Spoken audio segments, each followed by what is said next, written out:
nin xaabagur ahaa. Sheeko xadiis ka timi. Wakhtigii Nebi Muuse calayhi salaam waxaa jiray nin danyaro ah oo xaabada guri jiray. Buuraha ayuu ka soo guri jiray. Intuu dhabarka ku soo qaado ayuu suuqa ku iibin jiray. Wuxuu ku noolaa lacagta yar ee ka soo gasha shaqadan. Shaqadu way hawl badnayd, kamuuse daali jirin ninku.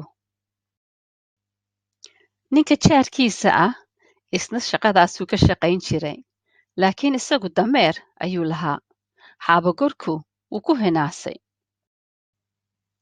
Maalin maalmaha ka mid ah ayuu u tegey Nebi Muuse calayhi salaam siduu dhibaatada haysata nebiga u sheego. Wuxuu ku yidhi, dhabarkaygu nabaruu yeeshay xaabada qaadisteeda ah. Maalin keliya ma nasan. Markaad Ilaahay subxaana wa tacaala hortagtid, u sheeg dhibaatada i haysataa. Dameer aan xaabada ku geeyo suuqa, ii weydii. Nebigu markuu Ilaahay sallallahu calayhi wasallam la hadlay, wuu u sheegay ninka dhibaatadiisa.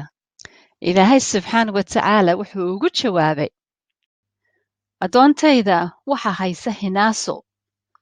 Ilaa uu iska daweeyo, waxba uma hagaagayaan. Ninka jaarkiisa ah dameerkaa ka xanuunsanaya. Ku dheh xaabagurka, u ducee dameerka. Haddii uu bogsado dameerku, isagana dameer ayaan siin doonaa.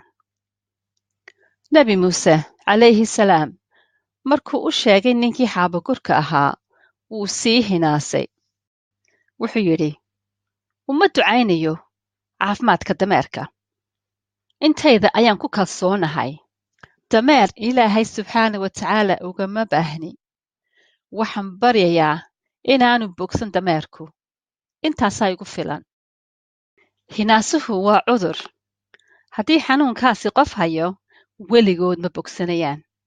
Xaabagurku wuxuu la daalan yahay, maaha xaabada, waa hinaasaha haya. Murtidu maxay tahay? Hinaasuhu wanaagga aad samaysid wuu baabi'iyaa, sida dabku xaabada u baabi'iyo.